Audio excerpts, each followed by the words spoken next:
आचार्य नेमिचंद सिद्धांति देव द्वारा विरचित यह गोमट सार बृहद द्रव्य संग्रह नामक ग्रंथ, इसके टीकाकार आचार्य ब्रह्मदेव सूरी, उसके ऊपर हम चर्चा कर रहे हैं।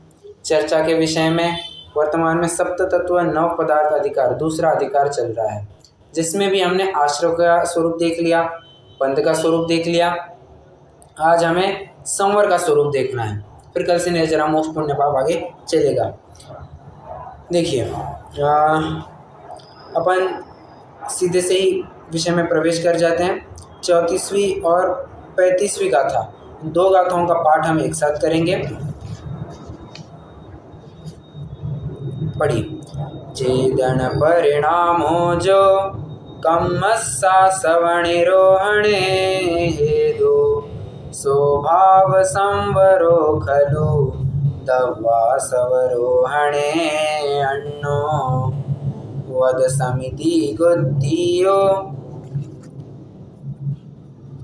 धम्माणुपेह परिसहजोय चारितं बहुभेया नायवा भाव संवर विशेषा।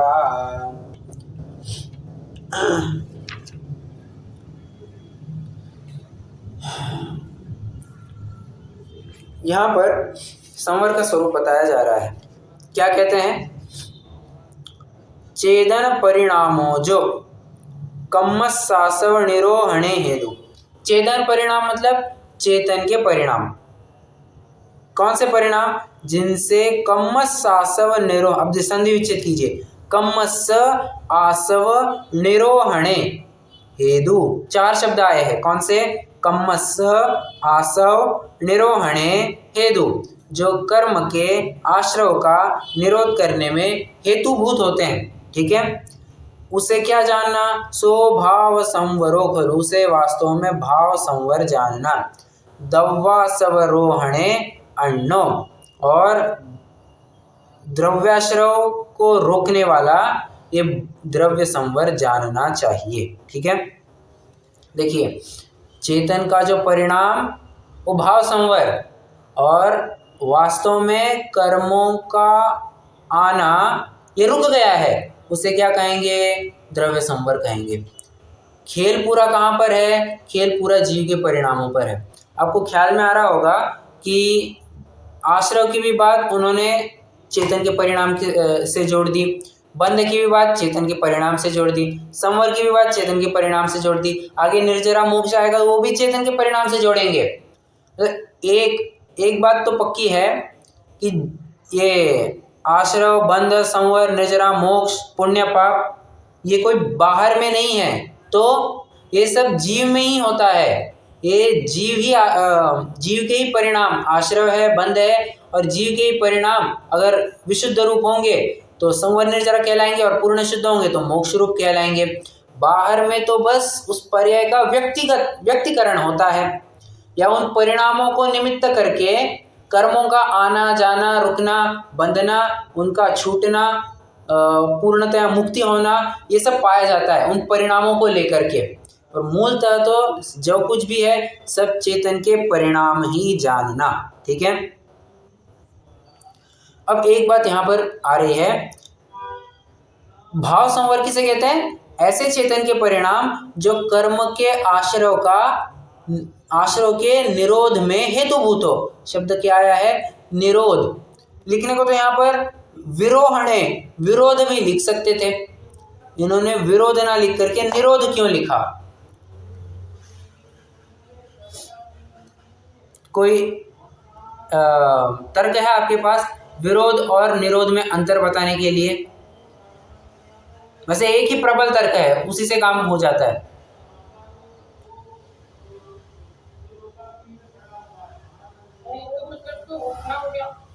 और विरोध एक प्रकार से दोनों ही तो रोक रहे हैं, दोनों भी तो रोक ही रहे हैं ना।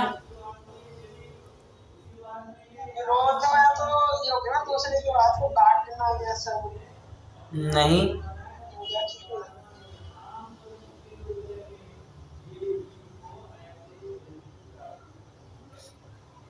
देखिए मैं बताता हूँ, ये आप नोट करके रखना, ये आप किसी को भी पूछना, ये अंतर शायद ही कोई बता पाएगा, ठीक है। हाँ, कोई बहुत ही अगर जिसने सच्चे रूप से अध्ययन किया है, मैं ये नहीं कह रहा हूँ कि मैंने बहुत अध्ययन किया, बट जितना कुछ मैंने सुना है, मैंने लगभग यथार्थ ही सुना है, तो उस बेसिस पे मैं आपको बता रहा हूँ। निरोध और विरोध में अंतर होता है, बहुत बड़ा अंतर होता है। क्या अंतर होता है? विरोध में पहले,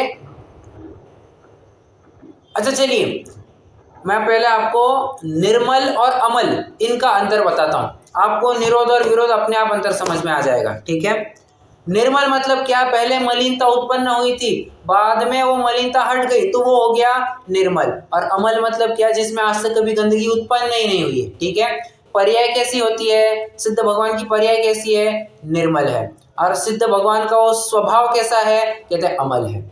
समझ में आ रहा है? उसी प्रकार यहाँ पर भी जानना, मतलब आश्रव को उत्पन्न होने के बाद आने नहीं देना, आश्रव का उत्पन्न होने के बाद उनको रोकना, ये कहलाएगा विरोध। और आश्रव आने से पहले ही उनको दरवाजे पर ही रोक देना, तुम आना मत, उसे कहते हैं निरोध। अब अंतर समझ में आया?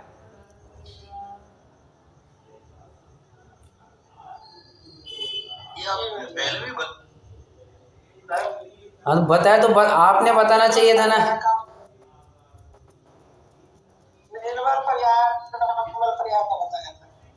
एकदम याद नहीं आता नहीं, आपने बताया था ना, रोध यानी रुकना है, फिर वी और नी जैसे भी बताया। Correct correct correct. रोध मतलब, अब देख, गति रोधक, गति को रोकने वाला, रोध मतलब होता है रोकना। तो निरोध और विरोध क्या अंतर हुआ? देखिए, विरोध, घर में किसी बात को लेकर विरोध हुआ, मतलब पिताजी ने कुछ कहा और बेटे ने उसका विरोध किया, ठीक है। मतलब एक बात उत्पन्न हुई और मतलब बेटे ने कुछ गलती की, पिताजी उसको लेकर कुछ बोले और तब जाकर के बेटे के द्वारा उसका विरोध हुआ, ठीक है। और एक होता है निरोध, मतलब पिताजी कुछ बोले ही ना, इसलिए बच्चा कुछ गलत काम करता ही नहीं है, ये क्या कहलाएगा? ये निरोध कहलाएगा, ठीक है। आपने एक और शब्द सुना होगा, गर्भ निरोधक, शब्द सुना है क्या?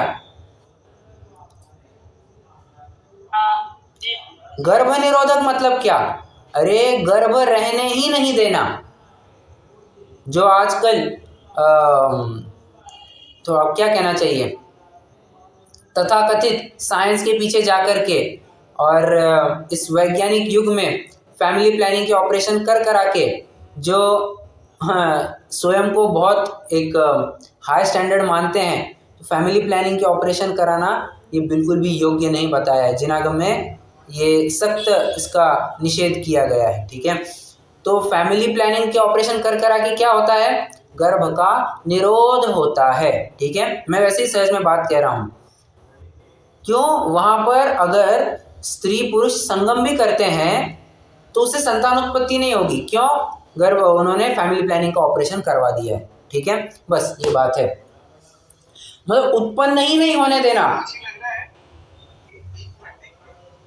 ये जो आप बोल रहे हैं ना, हेलो, हाँ, हेलो, ये जो आप बोल रहे हैं निरोध से, ये मतलब है कि उनसे कंसीव करने ही नहीं देना, दैट इज निरोध। और ये जो ऑपरेशन करना, वो तो अलग बात हो जाएगी। Am I right? कंसीव ही नहीं होगा when they are using these devices, that will be निरोध। सही, जैसे कि आईएनटी वगैरह है वैसे, मतलब होने ही नहीं देना है ना, कंसीव होना नहीं देना है, ऐसा मतलब है। और ऑपरेशन कराना है वो अलग चीज हो गई, क्योंकि कंसीव तो हो गया ना, मेरा कहना है।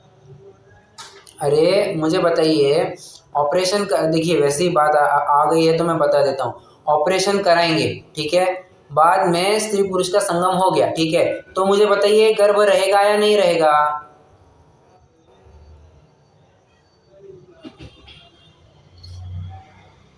मैं जनरल लॉजिक एकदम फंडामेंटल लॉजिक से जा रहा हूँ। अब जो ये कॉन्सेप्ट बनाया है ना, विरोध आश्रव होने ही नहीं देना और विरोध आश्रव उत्पन्न होने पर रोकना। हाँ तो ऐसे ही इसमें भी उसको कंसीव होने ही नहीं देना, विल बी विरोध। हाँ बराबर ना, एनी एक्टिविटी बराबर ये मैं कह रहा हूँ। बराबर बराबर करेक्ट, वो बात बराबर है, सही है। मतलब गर्भ रहने ही नहीं देना ये कहलाएगा निरोध। और गर्भ रहने के बाद उसको खत्म करना, जिसे मतलब प्राण हत्या है, वो अबॉर्शन जिसे कहते हैं, वो कहलाएगा विरोध। मतलब गर्भ रह गया और उसी को गर्भपात भी कहते हैं, ठीक है। तो ये विरोध कहलाएगा। गर्भ रहने के बाद उसको हटाना, मिटाना, ये विरोध कहलाएगा, ठीक है। चलिए, तो मैंने इतना सारा किसके पीछे सुनाया? निरोध और विरोध। निरोहणे, यहाँ पर शब्द क्या आया है? निरोध। अच्छा, मुझे तत्वार्थ सूत्र की परिभाषा बताइए जरा। तत्वार्थ सूत्र में भी सिमिलर परिभाषा मिलेगी आपको।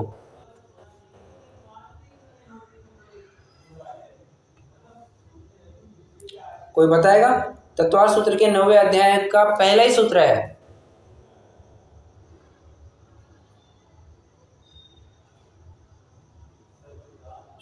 ये है क्या? आश्रव संवर निरोध।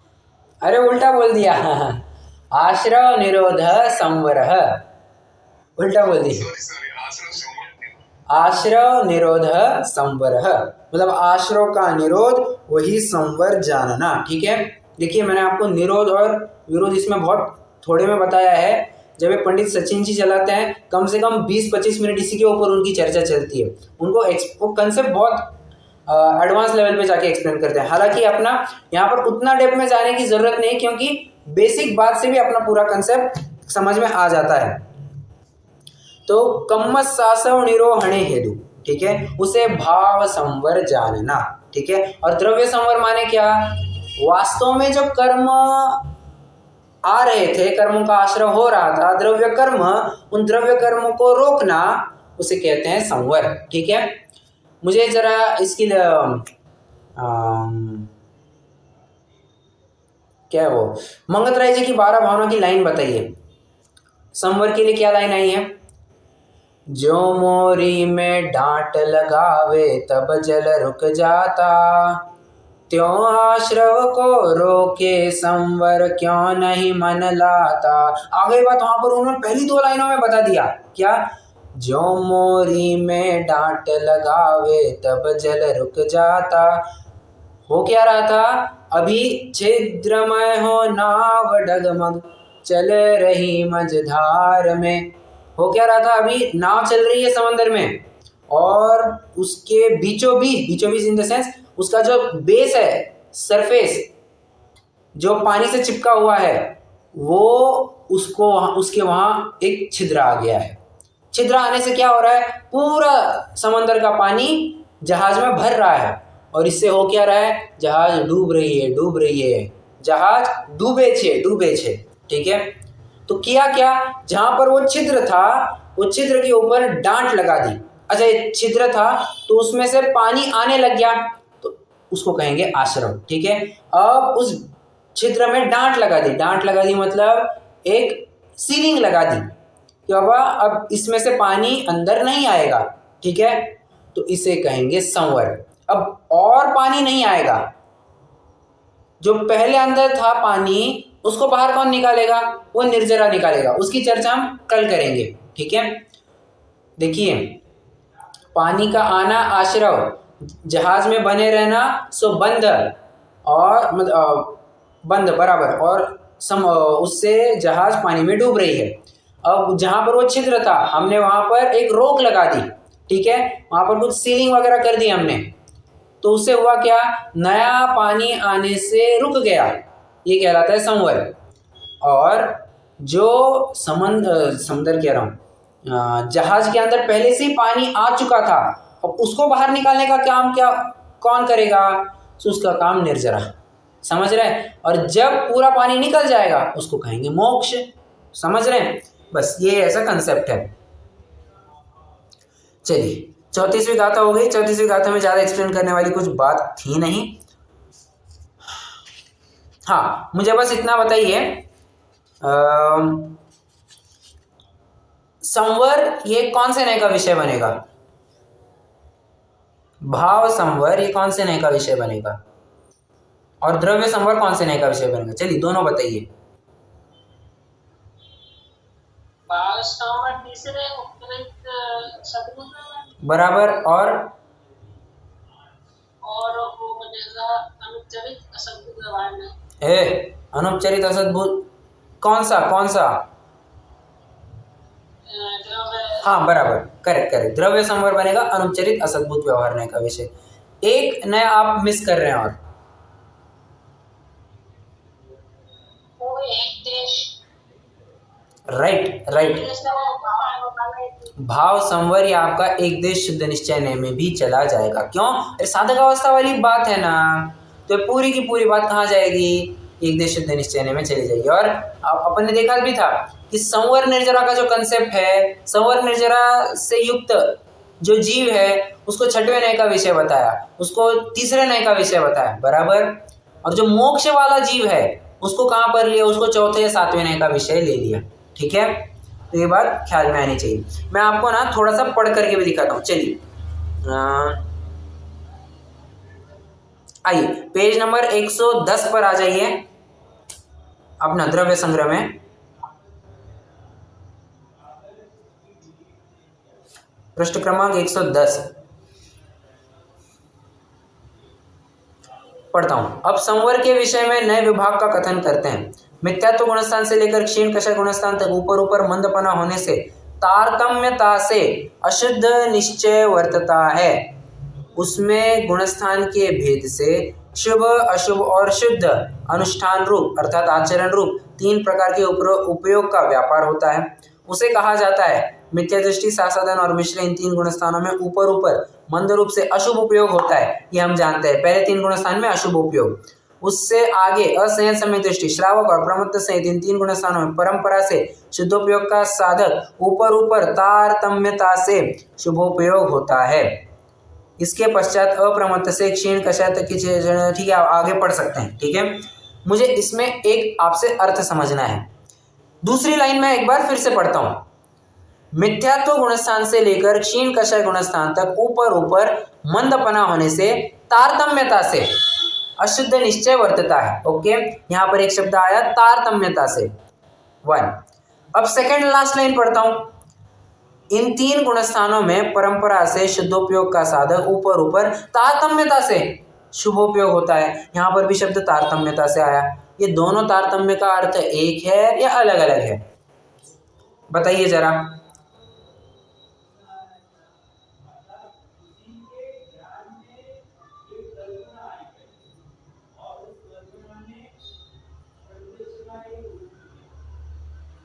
एक में मंदपना तारतम्य आता है और एक में बढ़ता हुआ तारतम्य है, ऐसा?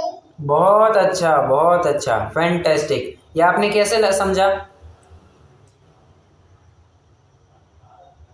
ये जो मंदपना है वहाँ पे ऊपर मिथ्यात्व में ऐसे अशुद्ध पर्याय में मंदपना लिखा है, और जो शुभ उपयोग है तो शुभ उपयोग तो बढ़ता ही है ना, ऐसे। करेक्ट, बहुत अच्छा। तो ये होता है ग्रंथ का इस तरह से पढ़ना। दोनों तरफ एक तारतम्य शब्द आ गया।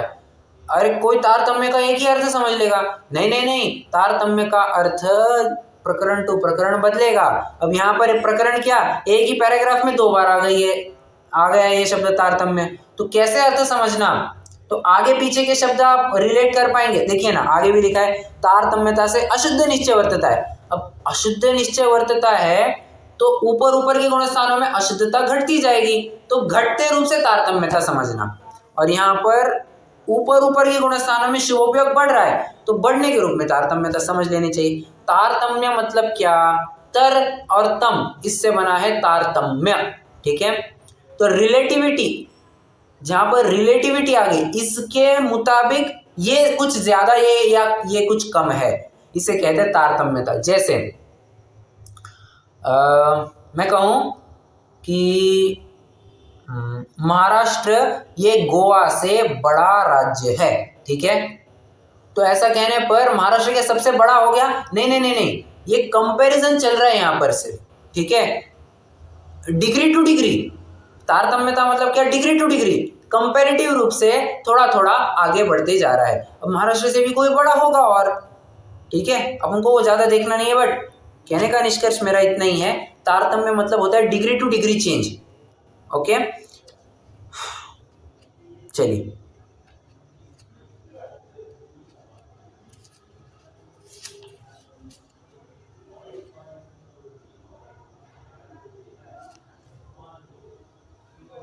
एक प्रकरण और पढ़ना चाहूंगा मैं। पेज 111 पर आ जाइए, वहां पर एक शंका है। अशुद्ध निश्चय में मिथ्या दृष्टि आदि गुण स्थानों में अशुभ, शुभ और शुद्ध 3 उपयोगों का व्याख्यान किया, ठीक है। वहां अशुद्ध निश्चय में शुद्धोपयोग किस प्रकार घटित होता है? प्रश्न जबरदस्त है या नहीं है? प्रश्न समझ में आया क्या सभी को?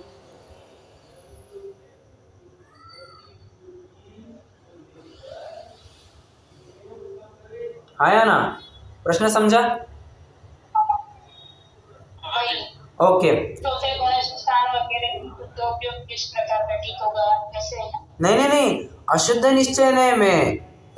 निश्चय में शुद्धोपयोग कैसे घटित हुआ, ये बात पूछ रहे हैं। तो देखो, शुद्धोपयोग में शुद्ध बुद्ध एक स्वभावी निजात्मा ध्येय होता है। इस कारण शुद्ध ध्येय वाला होने से, शुद्ध अवलंबन वाला होने से और शुद्धात्म स्वरूप का साधक होने से शुद्धोपयोग सिद्ध होता है। और वह संवर शब्द से वाच्य शुद्धोपयोग संसार के कारणभूत मिथ्यात्व रागादि अशुद्ध पर्याय की भांति अशुद्ध नहीं होता है। अरे यार, आगे क्यों नहीं जा रहे? तथा उसके फल रूप केवल ज्ञान रूप शुद्ध पर्याय की भांति शुद्ध भी नहीं होता है, परंतु वह अशुद्ध और शुद्ध दोनों पर्यायों से विलक्षण शुद्धात्मा के अनुभव रूप निश्चय रत्नत्रयात्मक मोक्ष का कारणभूत एक देश प्रकट एक देश आवरण रहित ऐसी तीसरी अवस्था रूप कहलाता है। मतलब यहाँ पर अशुद्ध निश्चय मतलब क्या आप समझ रहे हैं? वो जो एक देश शुद्ध में भी वो एक देश अशुद्धपना है ना, उसी को पूर्ण अशुद्धता करके बात कह रहे हैं। समझ में आ रहा है क्या?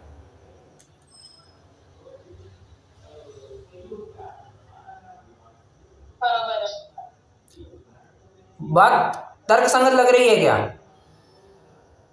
हाँ भाई, एक देश शुद्ध है तो एक देश अशुद्ध भी है, तो अशुद्धता जब तक है तब तक उसको अशुद्ध निश्चय नहीं बोल रहे हैं। करेक्ट। और आपको याद आ रहा है, अपन ने एक प्रकरण देखा था कि एक देश शुद्ध निश्चय से देखेंगे तो वह वस्तु शुद्ध ही दिखेगी।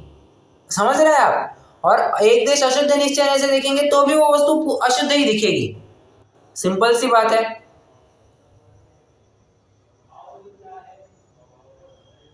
यहाँ पे तो ये शब्द यूज करा अशुद्ध निश्चय में मिथ्या दृष्टि आदि गुण स्थानों में। हाँ, यहाँ एक देश शुद्ध निश्चय नहीं बोल रहे, वो अशुद्ध निश्चय में मिथ्या दृष्टि आदि। पर सुनिए ना, सुनिए यहाँ पर अशुद्ध निश्चय मतलब भी क्या समझना, वो एक देश अशुद्ध निश्चय नहीं है ना, वो एक देश अशुद्ध निश्चय नहीं, कोई अशुद्ध कह रहे हैं। समझा क्या? और देखिए ना, आगे भी उन्होंने ये एक्सप्लेन किया है, एक देश प्रगट एक देश आवरण रहित। सबको दिक्कत आ रही है? भैया जी, नहीं यहाँ तो बराबर है, लेकिन ये जो मिथ्या दृष्टि आदि गुण स्थानों में लिखा है, वो आदि में हमको 12 तक गुण स्थान ले रहे हैं ना। अरे यहाँ पर एक देश, अरे यहाँ पर लिखा है ना, अभी कहाँ गया? अभी पढ़ा था अपन ने, इन 3 गुण स्थानों में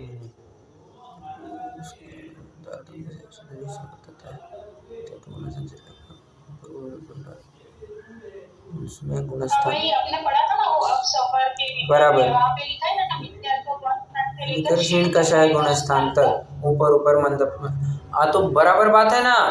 मुझे बताइए, साधक अवस्था किसे कहते हैं?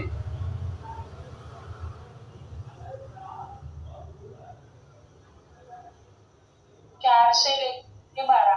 4 से लेकर 12, तो क्षीण कषाय गुणस्थान मतलब 10वां गुणस्थान हो गया। तो ठीक है, 11वां 12वां तो वैसे ही अभी वो हो गए हैं, उत्तम अंतरात्मा के रूप में कभी उनको कैटेगराइज कर दिया जाता है। भैया जी क्षीण कषाय तो 12वां ना, क्षीण है। अच्छा, ओ सॉरी, माय बैड, क्षीण कषाय बराबर। तो क्षीण कषाय हो गया 12वां, हाँ बराबर। तो 12वें गुणस्थान तक तो हो गया ना, साधक अवस्था के रूप में उन्होंने कवर कर दिया है। 4 से लेकर 12 का गुणस्थान उन्होंने कवर कर दिया है।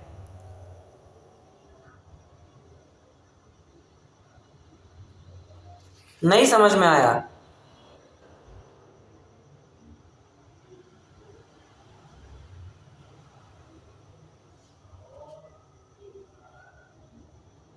अरे हाँ या ना, वापस बोलिए ना। एक बार फिर से बोलते हैं, देख ठीक है। बल्कि आपने जो पहले भी बताया है ना, ये आप जो द्रव संवर भाव संवर बोल रहे थे अभी, हाँ उसमें तीसरा जो आप बता रहे थे, दैट इज उपचरित सद्भूत व्यवहार ने भाव से, भाव संवर से। हाँ बराबर। तो आपको अपने एक्चुअली तीसरा जहाँ होता है वहाँ पांचवा भी होता है, बट आपने पांचवा नहीं लिया, बाकी दूसरे वाले लिए। अरे अभी ऐसा सुना क्योंकि तीसरे ने का विषय, आधा विषय 5वें में जाता है, आधा विषय 6वें में जाता है। और भाव संवर,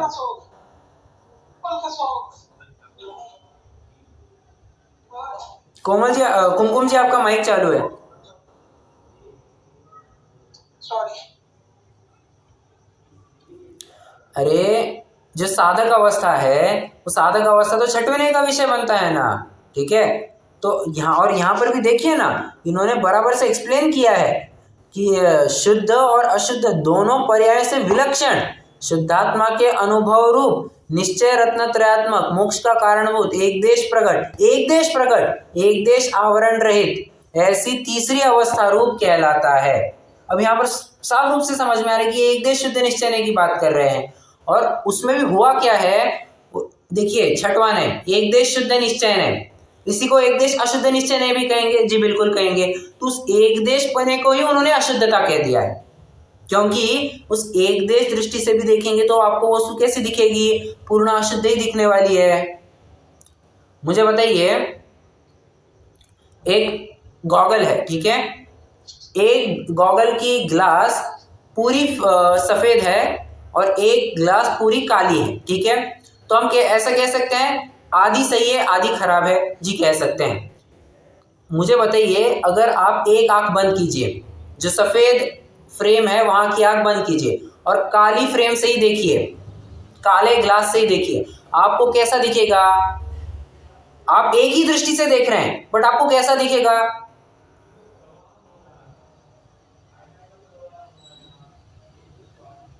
पूरा काला दिखेगा या पूरा काला दिखेगा ना? बस वैसे ही कह रहे हैं, आप एक देश अशुद्धपने की अपेक्षा देखो तो आपको वस्तु पूरी अशुद्ध ही दिखने वाली है। बस वही बात यहाँ पर कहना चाह रहे हैं, और उस अशुद्धता को इन्होंने अशुद्ध निश्चय ने कह दिया।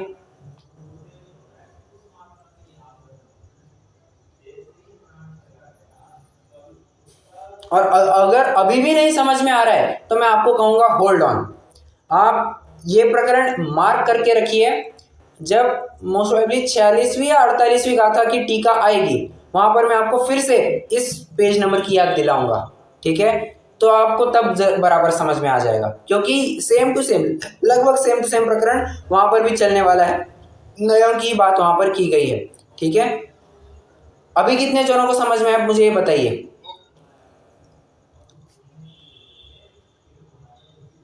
जी भैया जी, मुझे आया। ओके,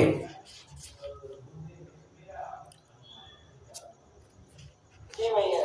ओके, बहुत अच्छा।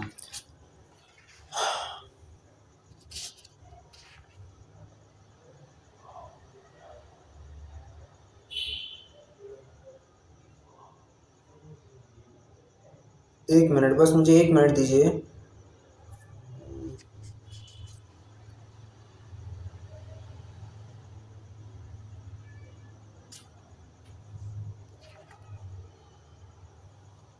ठीक,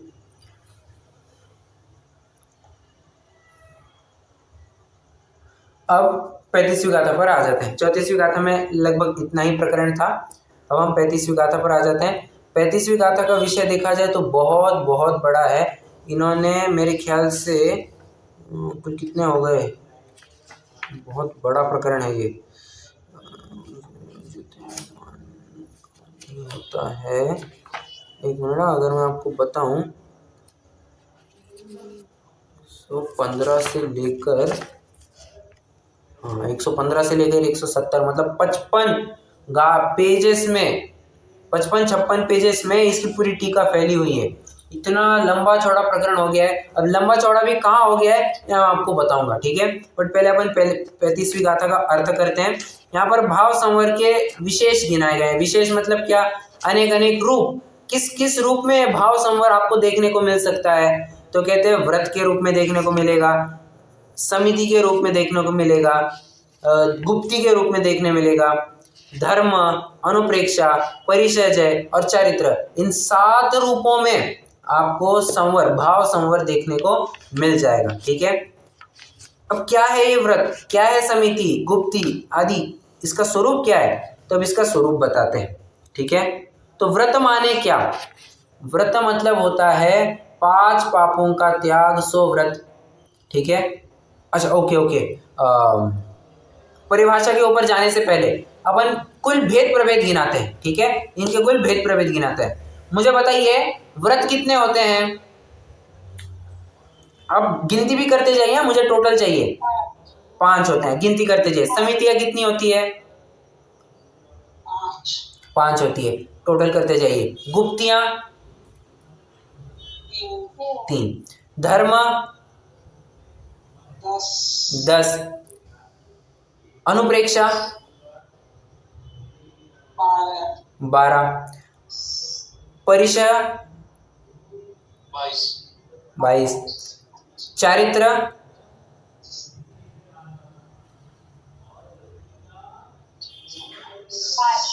5, ठीक है। टोटल बताइए। 52।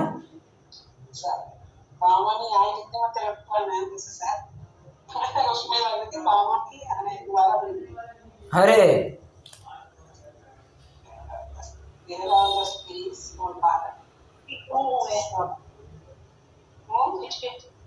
सिक्सटी 65।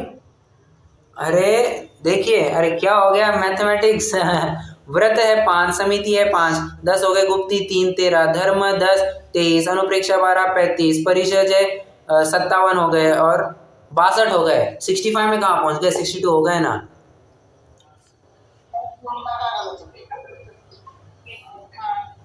ठीक है, तो 62 हो गए।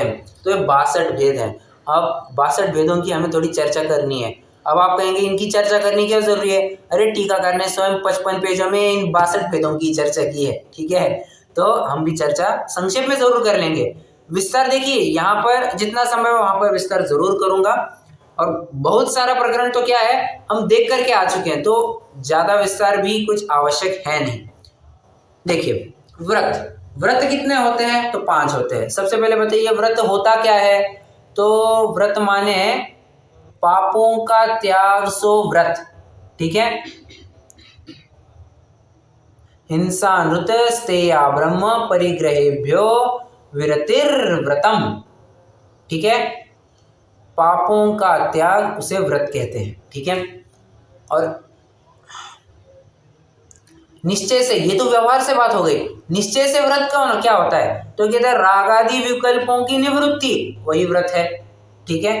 क्या कहा, निश्चय से रागादि विकल्पों से निवृत्ति, उसी का नाम है व्रत। और व्यवहार से 5 पापों का त्याग, उसे कहते हैं व्रत। अब हर एक की परिभाषा आप लगा सकते हैं। हिंसा का त्याग, सो अहिंसाणु व्रत, अहिंसा व्रत, ठीक है। अहिंसाणु व्रत नहीं कहेंगे, अहिंसा व्रत। हिंसा, झूठ का त्याग, सो सत्य व्रत। चोरी का त्याग, सो अचौर्य व्रत। कुशील का त्याग, सो ब्रह्मचर्य व्रत। और परिग्रह का त्याग, सो अपरिग्रह व्रत। फिर डिपेंड करेगा वो देश सर्वतोनो महति, वो एक देश रूप से या सर्वदेश रूप से। अगर एक देश रूप से होगा तो अणुव्रत कहलाएगा, सर्वदेश रूप से होगा तो महाव्रत कहलाएगा, ठीक है। व्रत की परिभाषा हो गई। अब समिति, समिति मतलब क्या?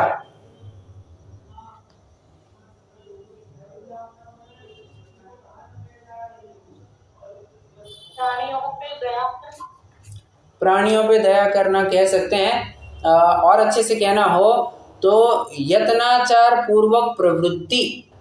ठीक है, अब यत्नाचार पूर्वक प्रवृत्ति इतना शब्द डाल करके लिख सकते हैं, कोई दिक्कत वाली बात नहीं है, इन शॉर्ट एंड स्वीट आपको समझने के लिए।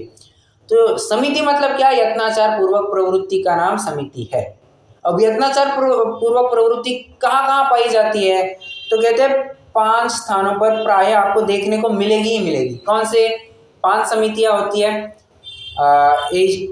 ईर्या समिति, भाषा समिति, ऐष्णा समिति, आदान निक्षेपण समिति और प्रतिष्ठापन समिति। ठीक है, ईर्या समिति मतलब क्या? 4 हाथ जमीन देख करके चलना। ठीक है, उसे कहेंगे ईर्या समिति। छठा की लाइन बताइए जरा।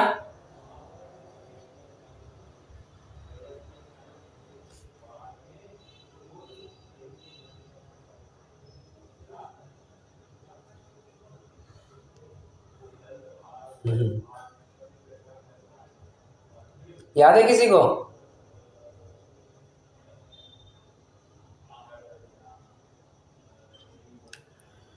परमाद तजी चौकर मही लखी समिति ईर्या तय चले। समिति ईर्या तय चले। ठीक है, और कैसे?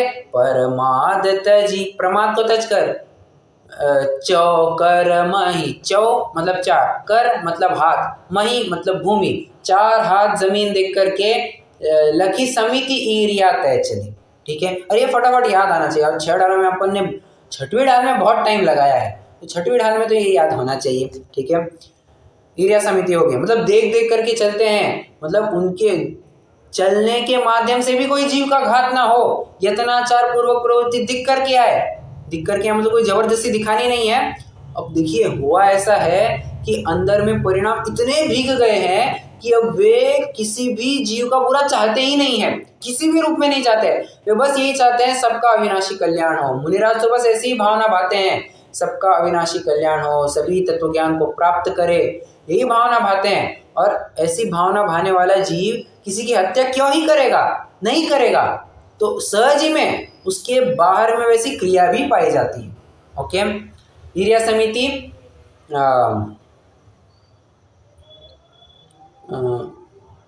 भाषा समिति बराबर क्या है? जग सुहित कर सब अहित हर, श्रुति सुखद सब संशय हरे, ब्रह्म रोग हर जिनके वचन, मुख चंद्र तय अमृत झरे। देखिए मुनिराज पहली बात तो बोलते ही नहीं है, और जब बोलते भी है तो कैसे बोलते हैं? हित मित प्रिय वचन को बोलते हैं, एकदम कम से कम बोलते हैं, और ऐसी बात बोलते हैं जो कि अत्यंत मधुर हो, और हितकारी वचन ही बोलते हैं। 3 विशेषण बताए उनके। हित, हितकारी वचन ही बोलते हैं। अपकारी, अहितकारी वचन कभी भी नहीं बोलते हैं। अहितकारी वचन मतलब, अहितकारी वचन मतलब संसार के उपाय बताने वाले कुछ भी कथन नहीं करते हैं। बस फिर तुम डॉक्टर बनो, इंजीनियर बनो, सीए बनो, कुछ भी बनो, ऐसा कोई उपाय नहीं देते हैं। तुम यहाँ पैसा लगाओ, तुम वहाँ पैसा लगाओ, तुम दान करो, तुम वो करो, और यहाँ तक तुम मंदिर बनाओ, यहाँ तक की भी प्रेरणा नहीं देते हैं। उनको कुछ लेना देना नहीं पड़ा है। ठीक है, ये बात समझ लेनी चाहिए। हित मित कम से कम बोलते हैं, बहुत कम से कम। देखिए किसी ने सही, मैंने कोट कहीं तभी पढ़ा था, अगर आप चाहते हैं कि आपकी कही हुई प्रत्येक बात सामने वाला याद रखे तो आप कम से कम बोलना सीख लीजिए। और देखिए आचार्यों की बात, अब क्या कहे, जिन्होंने भी इस जिनवाणी के लिए अपना समर्पण किया है, उनको उनकी प्रत्येक बात एकदम भगवान की वाणी समान लगती है। कितना कम बोलते हैं, और कम से कम में कितना कुछ कह जाते हैं, गागर में सागर भर देते हैं। हितमित प्रिय और प्रियकारी वचन ही बोलते हैं। किसी को दुख ना पहुंचे ऐसे वचन तो बिल्कुल भी नहीं बोलते हैं। दुख पहुंचे ऐसे वचन नहीं बोलते हैं। ठीक है, ये हो गई भाषा समिति। अब आ गई ऐष्णा समिति। 40 दोष बिना सुकुल श्रावक तने घर अशन को, ले तप बढ़ावन हेतु नहीं तन पोषते तजी रसन को। देखिए 2 लाइनों में उन्होंने बहुत कुछ रहस्य डाल दिया है। कहते हैं 40 दोष बिना, 40 दोषों को टालकर, सुकुल श्रावक तने घर अशन, सुकुल कुलीन श्रावक के घर पर आहारदान लेंगे। कुलीन श्रावक मतलब कौन? जो आहारदान देने के योग्य है, जो आहारदान दे सकता है, ऐसे जीवों की बात चल रही है। ठीक है, तो ऐसा कोई भी हो सकता है, वैश्य भी हो सकता है, ब्राह्मण भी हो सकता है, क्षत्रिय भी हो सकता है। अब आप विचार करेंगे ब्राह्मण तो आजकल के ब्राह्मण, अरे भले आदमी, ब्राह्मण मतलब तुम सच्चा अर्थ समझे ही नहीं। ब्राह्मण का तो अर्थ होता है पढ़ना और पढ़ने और पढ़ाने वाला, उसका नाम ब्राह्मण होता है। जो बस पढ़ने पढ़ाने का काम करता है, ज्ञान अर्जन ज्ञान दान, उसी को ब्राह्मण कहते हैं। भगवान का भी एक नाम ब्राह्मण है, आप जानते हैं। तीर्थंकरों का एक नाम ब्राह्मण है, ब्रह्म भी उनको कहते हैं। समझ में आ रहा है क्या? मेरा कहने का तात्पर्य यही है, कुलीन श्रावक के यहाँ पर, फिर क्षत्रिय भी हो सकता है, राजा भी हो सकता है, कोई श्रावक ब्राह्मण श्रावक भी हो सकता है, कोई सेठ भी हो सकता है। सेठ जैसे सुदर्शन सेठ जी हो गए, ब्राह्मण जैसे इंद्रबुद्धि गौतम हो गए, और क्षत्रिय जैसे, क्षत्रियों की तो पूरी लाइन ही पड़ी है, उनकी कुछ उदाहरण देने की जरूरत ही नहीं है। ठीक है, श्रावक तने घर अशन को, और भोजन भी कैसे करते हैं? ले तप बढ़ावन हेतु नहीं तन पोषते तजे रसन को, उनके अपने शरीर का पोषण या अपने रसनेंद्रिय का पोषण रत्ती पाई नहीं करना है, तो उनको तो बस अपनी संयम साधना और अच्छे से हो, इसके लिए थोड़ी शक्ति मिलनी चाहिए। तो उस हेतु वे थोड़ा आहार, जितना आवश्यक है उतना आहार ग्रहण कर लेते हैं। ठीक है,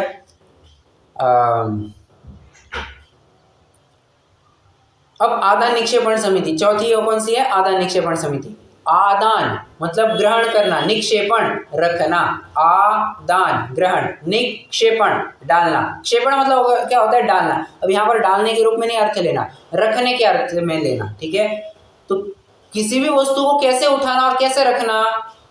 यत्नाचार पूर्वक रखना, शोध बींद करके रखना। ठीक है, ऐसे नहीं कि उठा लिया और फटाफट कुछ रख दिया और उठा लिया, ऐसा नहीं, यत्नाचार पूर्वक। लखी के धरे लखी के गहे। ठीक है, निर्जंतु थान विलोकितन मलमूत्र श्लेष्म परिहरे, और जितने भी मलमूत्र आदि की बातें हैं वो निर्जंतुक स्थान में ही निक्षेपण करके आ जाते हैं। इसको कहते हैं प्रतिष्ठापन समिति। ठीक है, 3 गुप्तियां समिति की बात हो गई। गुप्ती मतलब क्या? गोपन करना, छिपाना, ढकना। अब किसे ढकना? तो निश्चय से तो अपनी आत्मा को ढकना, उसको कवर करना। किससे कवर करना? जो कहते हैं ना, मैंने इतने का इंश्योरेंस कवर लिया है, हाँ, against risk of fire, against risk of theft, against risk of damage. किसी भी वजह से मैंने एक प्रीमियम कवर या इंश्योरेंस कवर लेकर, कवर मतलब होता है ढकना, बचाना। तो आत्मा को किससे बचाना? तो कर्मों से बचाना, इसी का नाम गुप्ती है। ठीक है, और कर्मों से भी नहीं कहना हो तो राग आदि विकारी परिणामों से बचाना, यही वास्तव में गुप्ती। ठीक है, और बाहर में मन वचन काय की कुचेष्टा नहीं करना, इसको गुप्ती कहते हैं।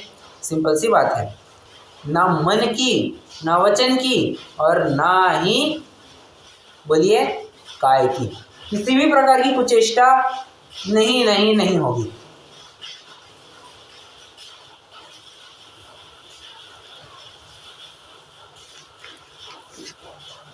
ठीक है, मुझे लगता है अपन यहाँ पर रुक जाते हैं, क्योंकि क्या है, धर्म, अनुप्रेक्षा, परिचर्या और चारित्र, ये थोड़े बड़े वाले टॉपिक्स हैं। अब इनको अपन कल तसल्ली से देख लेंगे। आज वैसे ही अपना समय हो गया है। कुछ प्रश्न हो तो ज़रूर पूछ सकते हैं, ये तो अभी जिनवाणी स्तुति करेंगे। क्वेश्चन एक हाँ जी। पिछले आपने जो वीडियो भेजा था ना, हाँ उसमें दो थे, जिसमें दो चीजें आ रही, तो ना नंबर में वो पता नहीं